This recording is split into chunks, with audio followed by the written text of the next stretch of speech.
ગુજરાતમાં ઘરે ઘરે પાણી પહોંચાડવાના સરકારના દાવાઓ દાહોદ જિલ્લાના ગરબાડા તાલુકામાં પોકળ સાબિત થયા।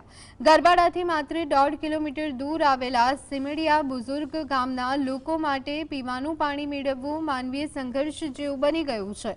ગામમાં નલ સે જલ યોજના શોભાના ગાંઠિયા સમાન છે અને હેન્ડપંપ પણ બંધ હાલતમાં છે।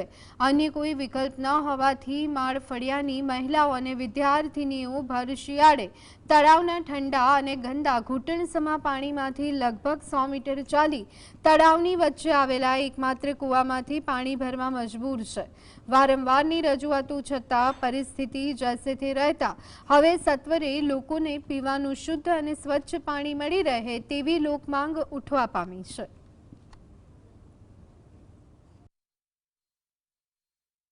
તળાવમાં કૂવો આવેલો છે, બરોબર। હવે એમાં તળાવ ભરાઈ ગયેલું છે આખું, અને 10 ફૂટ અરે 5 ફૂટ ઊંડો છે, ભરાઈ ગયો છે। તળાવનું પાણી બધું અંદર પી ગયું છે, બરોબર।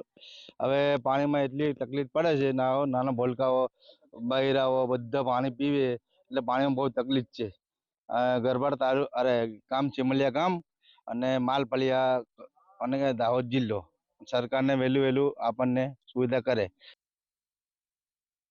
जहां उड़े आ पानी भरो साहेब हबड़े हमारा बहिरा सोरा कहाँ जाए तमे जोड़ो गटन गटन पानी काढ़ में पानी जार अब मानस में एक छोकरी बुद्धि के लिए हमें करे हमारी जोड़े रिपोर्ट भी है। रिपोर्ट भी हमारी जोड़े सरकारी दवाखाना रिपोर्ट भी तमने बतावड़ा मंजूर आपने खोटू नहीं। बीजी कोई व्यवस्था पानी नहीं? पानी नो हमारे घरे शेर नहीं साहब। नल से जल व्यवस्था? नल से जल योजना हमारे घरे शेर नहीं, हमारे घरे पानी ज नहीं।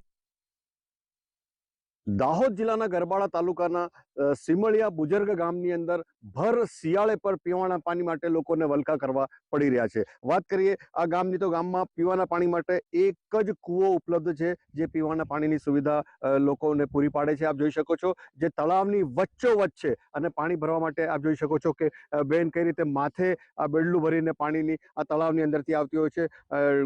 ઢીચણ સમા અહીંયા પાણીની અંદરથી લોકોને પસાર થવું પડે છે। કેટલીક વાર અહીંયા અકસ્માતો પણ થાય છે, પણ લોકો આ જે પાણી છે પીવા માટે મજબૂર રહે છે। લોકોનું કહેવું અને માનવું છે કે જે વરસાદના લીધે જે કૂવો છે કૂવાના અંદરનું જે પીવાનું પાણી છે પર ગંદુ થઈ ગયું છે, પણ લોકો આ ગંદુ પાણી પીવા માટે પણ મજબૂર બન્યા છે।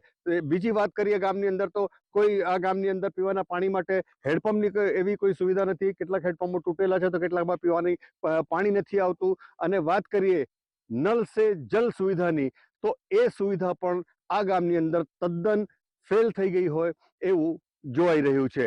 હાલ ગામના લોકોનું કહેવું અને માનવું છે કે તાત્કાલિક ધોરણે ગામના લોકોને શુદ્ધ પાણી પીવાનું મળતું થાય એવી વ્યવસ્થા કરવી જોઈએ।